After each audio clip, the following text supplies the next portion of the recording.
গাজীপুরের দিকে। এই রাস্তাটি খুব সহজে যাওয়া যাবে, এখান থেকে অনেক বাস আছে মিরপুর আবদুল্লাপুর, কালশি, গাজীপুরে যাওয়ার জন্য।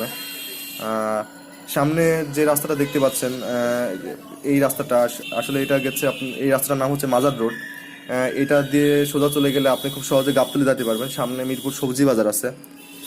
আর ক্যামেরা যদি হাতের বাঁ সাইডে ঘোরানো যায় তাহলে আপনারা দেখতে পারবেন।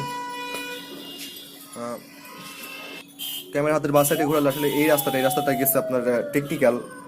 টেকনিক্যাল হয়ে আপনি যেতে পারবেন সাভার, নবীনগর, মানিকগঞ্জ। আবার আপনি যদি হাতের ওই টেকনিক্যাল হয়ে আবার যেতে পারবেন আপনি ধানমন্ডি, সায়েন্স ল্যাব, তারপর আপনি আজিমপুর, বিভিন্ন জায়গায়। তো যাই হোক, মিরপুর 1 নম্বর হচ্ছে অত্যন্ত জনসমাগম একটা জায়গা। আশেপাশে হোটেল, রেস্তোরাঁ সহ অফিস আদালত সহ অনেক কিছুই আছে। এখানে মানুষের ভিড়ও অনেক বেশি।